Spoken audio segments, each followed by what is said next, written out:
السلام علیکم۔ آج کا میرا یہ لیکچر ہے کلاس 7 کے لیے اردو کا۔ آج کا ہمارا ٹاپک ہے سب سے اونچا یہ جھنڈا ہمارا رہے۔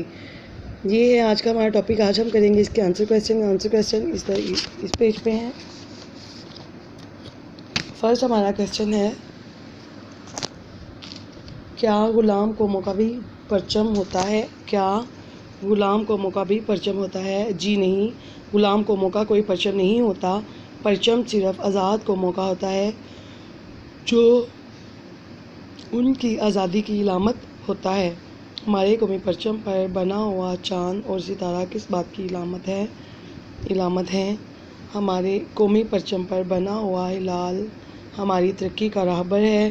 ہلال پہلی رات کے چاند کو کہتے ہیں۔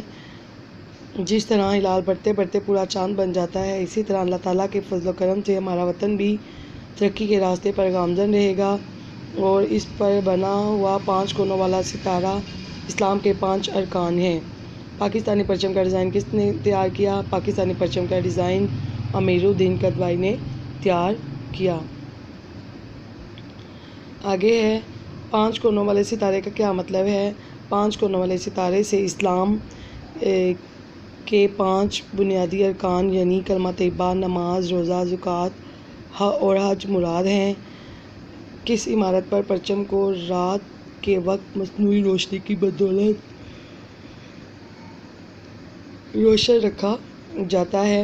پارلیمنٹ ہاؤس ایسی عمارت ہے جہاں رات کے وقت بھی مصنوعی روشنیوں میں خاص اہتمام کے ساتھ پاکستانی پرچم کو لہرایا جاتا ہے۔ رہبر ترقی و کمال سے کیا مراد ہے؟ اس کا مطلب ہے کہ ہمارے پیارے پرچم پر بنا ہوا پہلی رات کا چاند اور 5 کونوں والا ستارہ ہمارے ملک کی ترقی کا راہبر ہے۔ یہ ہے آپ کا بیٹا اردو الف کا لیکچر، اور اس کے ساتھ اردو بے کا آپ نے کرنا ہے درخواست اسکول چھوڑنے کا سرٹیفکیٹ حاصل کرنے کے لیے۔ کون سی درخواست کرنی ہے؟ درخواست اسکول چھوڑنے کا سرٹیفکیٹ حاصل کرنے کے لیے۔ یہ ہے اردو بے کا لیسن۔ آپ نے اپنا لیسن بہت اچھے سے لرن کرنا ہے۔ اللہ حافظ۔